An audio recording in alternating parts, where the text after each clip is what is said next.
Bom, como o Alexandre falou, precisamos orar bastante para que Deus providencie um espaço maior, né? Mas está muito bonita a igreja aqui da frente.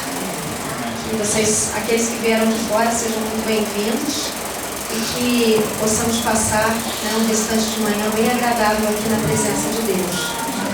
Durante esse final de semana, nós estamos falando a respeito das famílias, ou seja, preparando as famílias para a eternidade.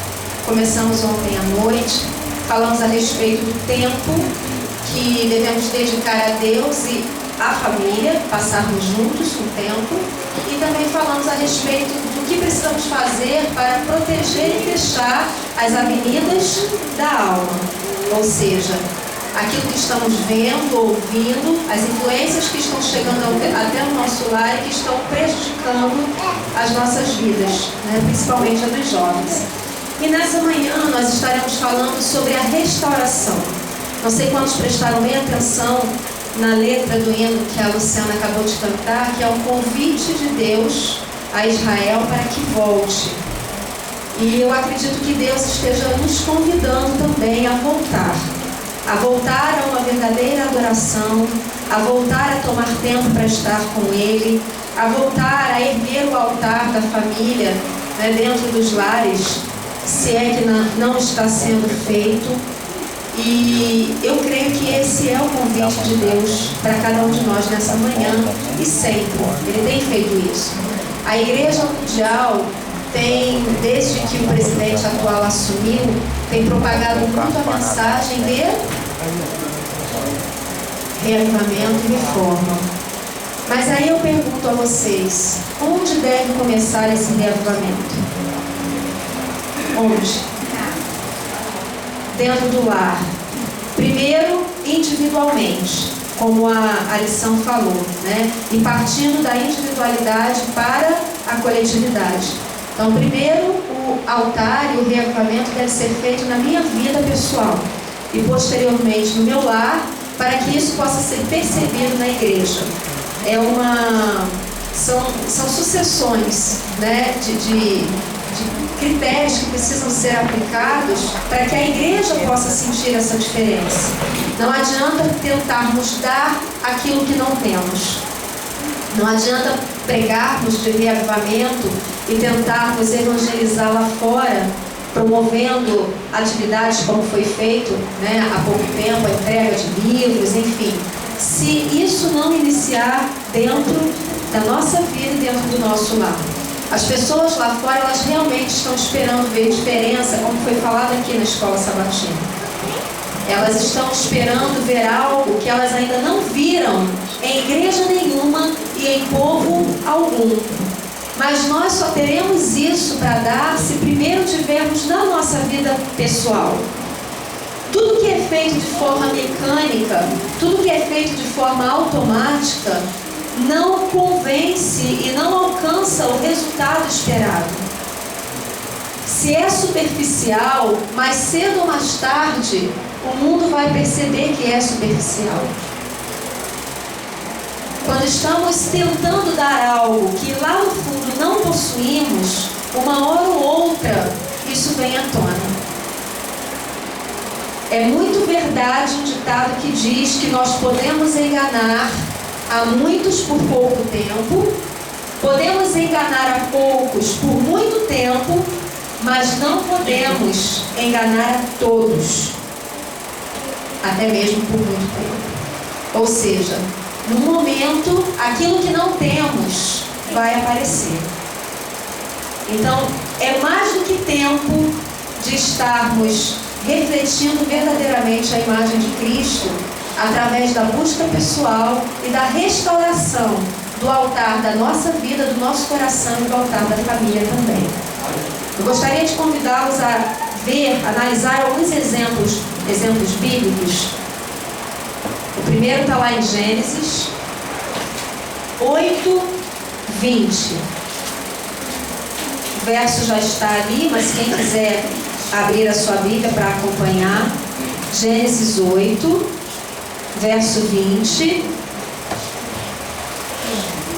Aqui nós vemos Noé, Que situação foi essa aqui? Foi logo após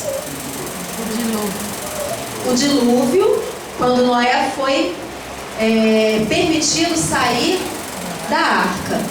Então o que aconteceu? Então saiu Noé e seus filhos e sua mulher e as mulheres de seus filhos com ele. E edificou Noé um altar ao Senhor, e tomou de todo animal e de toda ave limpa, e ofereceu um holocausto sobre o altar. Noé é um exemplo de um líder espiritual e de um líder familiar. Ele é um exemplo muito bom para que as famílias possam seguir, né? Pois Noé, durante 120 anos, não só pregou os pregos da arca, como pregou a mensagem que Deus havia designado para que ele pregasse, e sua família, com certeza, diariamente partilhava disso. Eu posso imaginar, por exemplo, a mulher de Noé ouvindo comentários desagradáveis das pessoas, de suas amigas, né? Do tipo assim: seu marido é um louco. O que ele está fazendo? Que mensagem é essa? Que barco enorme é esse que ele está construindo? E eu posso imaginar isso. Não só Noé sofrendo escárnio, como sua esposa e sua família e seus filhos também. E, no entanto, eles permaneceram firmes ao lado desse homem. E a recompensa foi que de milhares de pessoas, não sabemos, né, quantas pessoas habitavam a terra naquela época, apenas uma família se salvou. E o primeiro passo que esse homem de fé deu quando saiu da arca foi edificar a Deus um altar em agradecimento. Isso me faz lembrar, às vezes, quando somos convidados a festas de aniversário, por exemplo, aonde todos são convidados, aonde se pensam em todos os detalhes, e às vezes até festas no nosso meio, no meio cristão. E aí todo mundo lá preocupado com o que vai servir, o que vai beber, o que vai comer, né, que roupa vai usar, qual vai ser o tema da festa, qual vão ser os enfeites da festa. E aí os convidados chegam, são todos muito bem tratados, muito bem recebidos e servidos. E chega a hora do parabéns, e parte o bolo, e reparte tudo. E ninguém lembrou do doador da vida. Nenhum agradecimento muitas vezes é feito a ele. Nenhuma oração sequer. E quando eu vejo o exemplo de Noé, que o primeiro passo que ele deu ao descer da arca foi agradecer a Deus, edificando a Deus um altar, não sozinho, mas junto com a sua família, eu vejo o exemplo que cada um de nós precisamos seguir. Ainda em Gênesis 12:7 e 13:4, vemos um outro exemplo. Ali encontramos Abrão, seu nome ainda não havia sido modificado por Deus. Em Gênesis 12:7, pouco depois de Abrão receber o chamado de Deus para sair da sua parentela e receber a promessa de que sairia dele uma grande descendência, diz assim: e apareceu o Senhor a Abrão e disse: a tua descendência darei esta terra. E edificou ali um altar ao Senhor que lhe aparecera. E lá no capítulo 13, no verso 4, eu achei algo interessante que diz assim: até o lugar do altar que outrora ali tinha feito, e Abrão invocou ali o nome do Senhor. Se vocês lerem de um capítulo ao outro, vão ver que Abraão peregrinou por algum tempo e retornou, passou novamente no lugar onde ele já tinha passado, e o altar que ele havia edificado a Deus estava ali, e novamente ali ele adorou. E isso nos chama a atenção para algo interessante. Se no começo da nossa carreira cristã edificamos um altar a Deus dentro dos nossos lares, e por algum momento ou algum motivo esse altar tem sido esquecido, está na hora de fazer como Abraão, voltar lá aonde o altar havia sido edificado e erguê-lo novamente. E se isso ainda não aconteceu, se ainda não temos esse hábito de a cada manhã e a cada fim de tarde erguermos o altar a Deus com a nossa família ao nosso redor, é mais do que tempo de isso começar. E não devemos jamais usar aquela desculpa tão corriqueira: eu não tenho tempo. Porque Deus, Ele irá nos cobrar. E assim como lemos ontem em Eclesiastes 3, verso 1, para tudo há um tempo, para todo propósito debaixo do céu. Há tempo para tudo. Se eu tenho tempo de trabalhar, de estudar, de frequentar cursos, de passear, de dormir, descansar, por que eu não tenho tempo para dedicar a Deus? Por que eu não consigo tirar 30 minutos do meu dia para reunir a minha família e cantar com eles louvores e edificar ali o altar e fazer uma meditação e uma oração para entregar o meu lar e a minha família nas mãos de Deus? Será que Deus aceitará essa desculpa? Não tenho tempo? Ou será que Ele dirá assim, mas eu dei tempo a todos de maneira igual? Por que uns conseguiram e outros não? Será que estamos preenchendo a nossa vida com tantas atividades que Deus está deixado de lado, até mesmo atividades espirituais? Vocês sabiam que Satanás pode usar até mesmo aquilo que achamos que é bom para atrapalhar a nossa comunhão com Deus? Muitos cargos, muitas reuniões, muitas tarefas da igreja para fazer. Ele não está preocupado, o inimigo não está preocupado se você está trabalhando para Deus. Ele está preocupado se você está tendo tempo para dedicar a Deus, se você está tendo comunhão com Ele e com a sua família. Se você estiver fazendo um monte de coisa para Deus, mas não estiver tendo tempo com Ele, o resultado no final vai ser o mesmo.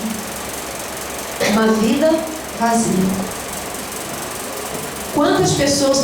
Quantos aqui já tiveram a oportunidade de ouvir o testemunho do pastor Bulhon, que disse que mesmo dentro do ministério, já há anos como pastor, ele estava perdido dentro da igreja?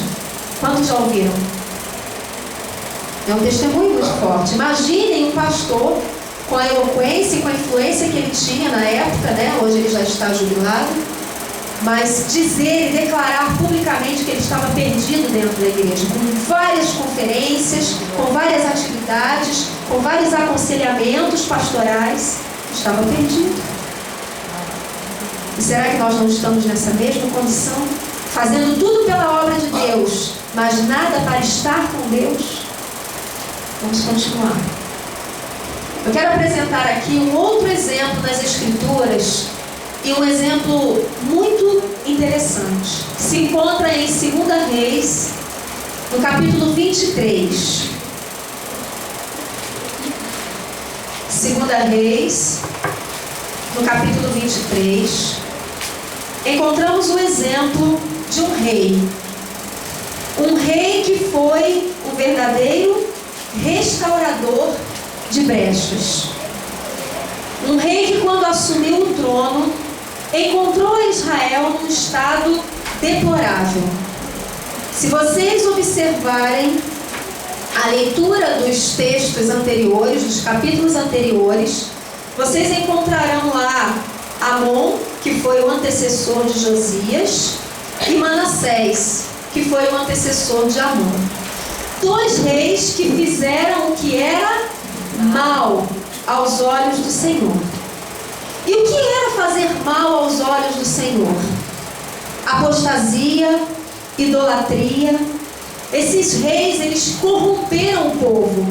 Porque vocês lembram que na história do antigo Israel, quando o rei ele era espiritual, quando o rei prosperava espiritualmente, o que acontecia com a nação? Ela crescia, ela prosperava espiritualmente, materialmente, prosperava nas vitórias, prosperava nas conquistas. Mas quando o rei era fraco, quando o rei se corrompia, o que acontecia com a nação? Ela caía. Dentro de um lar, quem é esse rei? Quem é esse rei dentro do lar? O pai, o sacerdote do lar. Agora, Patrícia, no meu lar não há um sacerdote.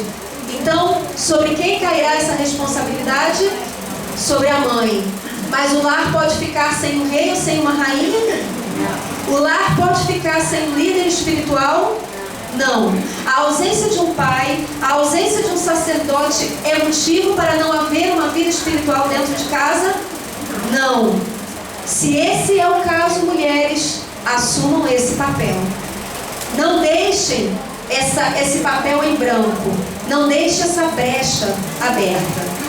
Então o rei Josias assumiu o trono muito jovem, uma criança ainda, mas assim que ele teve oportunidade de liderar e de governar, o que ele fez? Nós não vamos ler todo o capítulo, vamos só lembrar, para quem não conhece a história. Ele enviou o escrivão ao templo para que o escrivão procurasse o sumo sacerdote e reunisse todo o dinheiro, arrecadasse todo o dinheiro que fosse possível para restaurar o templo fisicamente, ou seja, fazer a obra que necessitava no templo. Então ele precisava de dinheiro para pagar os profissionais que iriam reconstruir o templo. E nessa busca, nessa procura, o que foi encontrado? Quem lembra o que foi encontrado lá no templo, que se havia perdido? O livro da lei. O livro da lei.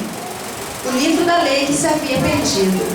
Então o sumo sacerdote entregou ao escrivão, o escrivão apresentou diante do rei, leu as palavras do livro da lei. E qual foi a reação do rei Josias? No capítulo 22, verso 11, diz o seguinte: sucedeu, pois, que ouvindo o rei as palavras do livro da lei, rasgou as suas vestes. O que simbolizava rasgar as vestes? Se humilhar, total contrição.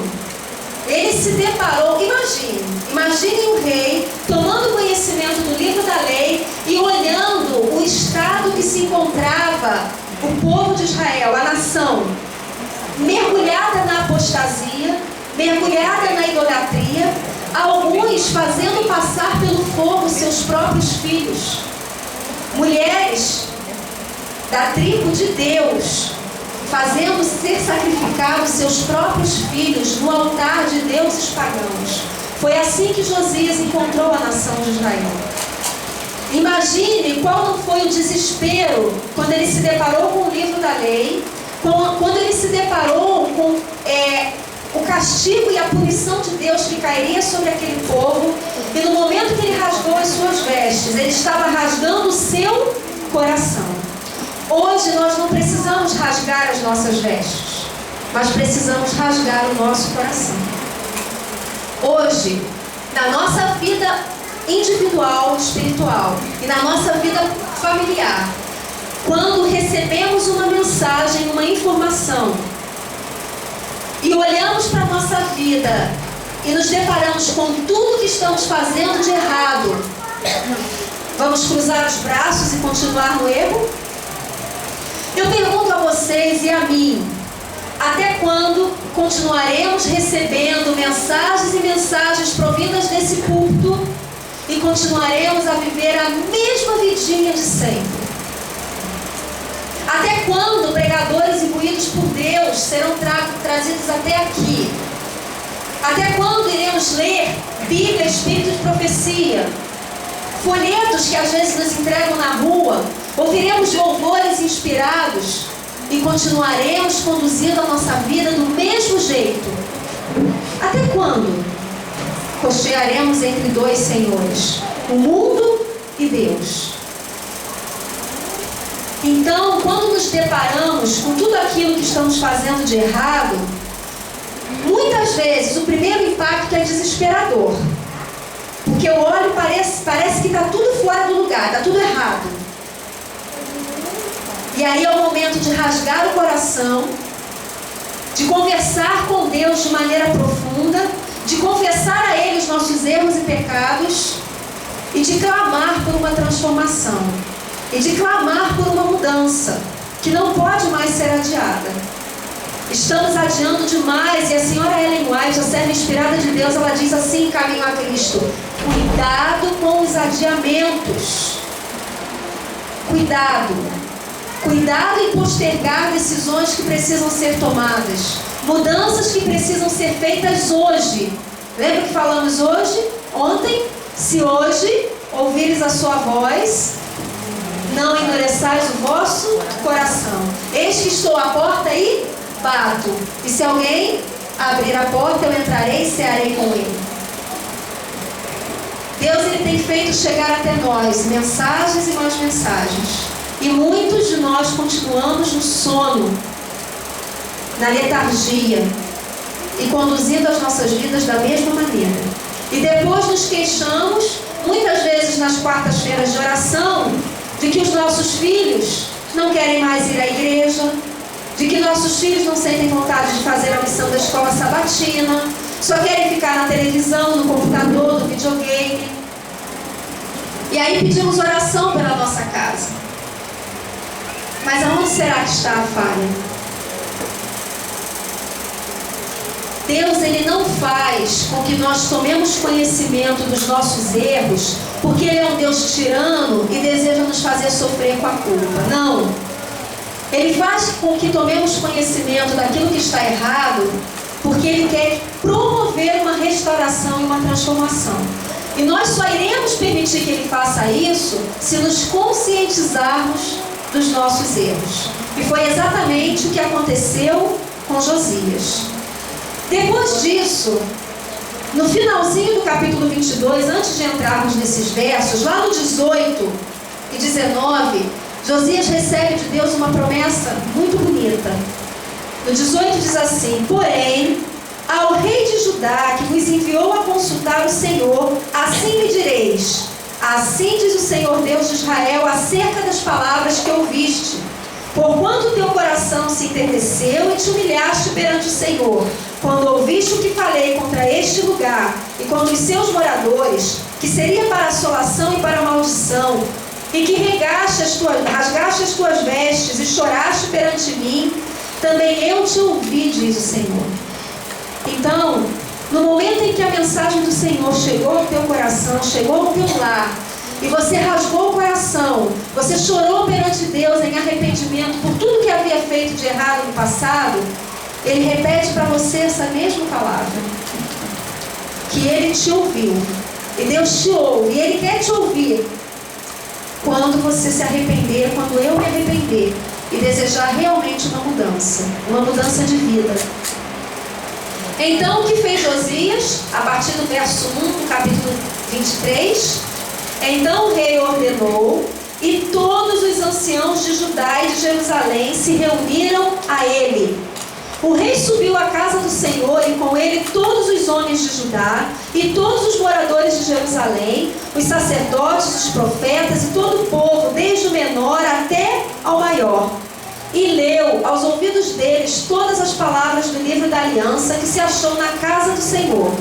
E o rei se pôs em pé junto à coluna e fez a aliança perante o Senhor, para seguirem o Senhor e guardarem os seus mandamentos, os seus testemunhos e os seus estatutos, com todo o coração e com toda a alma, confirmando as palavras desta aliança que estavam escritas naquele livro. E todo o povo apoiou a aliança, esta aliança. Por que o povo apoiou? O que o povo viu no rei de diferente que apoiaram essa aliança? O que viu? Mudança, firmeza. O rei falou com firmeza, com autoridade. Agora vamos trazer para a nossa vida prática. Vamos trazer para a nossa realidade. Estamos num mini congresso de família, assistimos várias programações, né? Outras pessoas vêm aqui à frente, pregam. E aí o Espírito Santo começa a falar na nossa mente. Começa a falar. Então, qual deve ser a atitude? Primeiro, como já foi falado, contrição, arrependimento, oração, clamor a Deus por mudança, por ajuda, por auxílio. E depois, o pai, o sacerdote do lar, reunir a sua família. E na ausência dele, a mãe. Reunir. Quando eu digo ausência, preste atenção. Nem sempre é uma ausência física. Nem sempre é um lar onde não tem um pai. Às vezes é um lar onde tem uma figura masculina, mas por algum motivo essa figura não está exercendo o sacerdócio. Ou porque a mensagem ainda não alcançou o seu coração, ou porque não tem tempo, ou porque se recusa a assumir esse papel. Então, nesse momento, a mãe, a esposa fará esse papel. E se for uma mulher sozinha, aí mesmo é que ela tem que assumir com firmeza a sua parte de líder espiritual de sua casa. Então o líder, ele vai reunir a sua família e vai confessar diante da sua família os erros que vem cometendo, seja na educação, seja no vocabulário, seja na alimentação, seja naquilo que assistem, que ouvem, músicas, programas, vídeos, filmes. Confesse a sua família, peça perdão à sua família e convoque para fazer uma nova aliança. Mas não façam votos que não estejam prontos a cumprir, não estejam dispostos a cumprir. Só votem a Deus aquilo que realmente será cumprido. E convoque sua família para começar uma nova etapa de vida.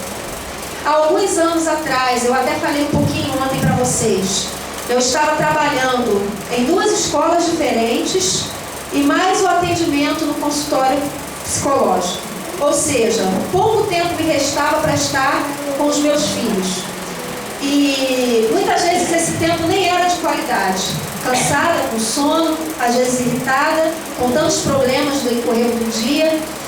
E eu recebi de Deus a mensagem da educação dos filhos, a mensagem da reforma na educação, a mensagem da reforma na minha vida como mãe.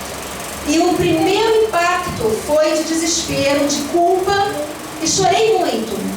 Lá mesmo no local onde eu estava recebendo essas mensagens, eu chorei muito e pedi muito perdão a Deus. Sabe por quê, irmãos?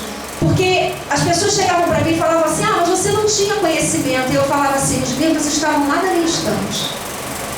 Eu não me sentia desculpada por Deus. Os livros estavam lá, irmãos. Orientação da criança, lar adventista, educação, fundamentos da educação cristã, tudo lá na minha estante.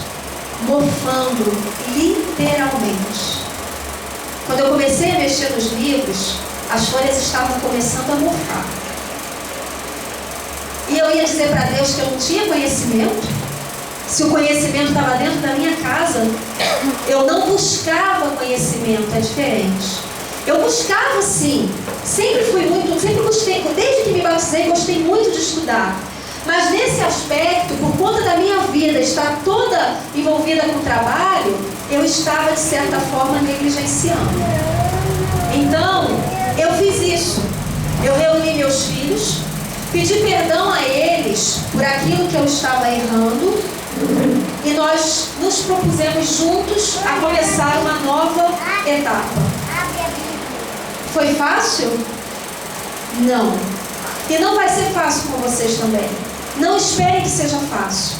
Jesus não prometeu que nós não teríamos dificuldades nesse mundo. Ele disse: no mundo tereis aflições, mas tem de bom ânimo, porque eu venci o mundo. Ele não prometeu que seria fácil a nossa vida. É com muita luta,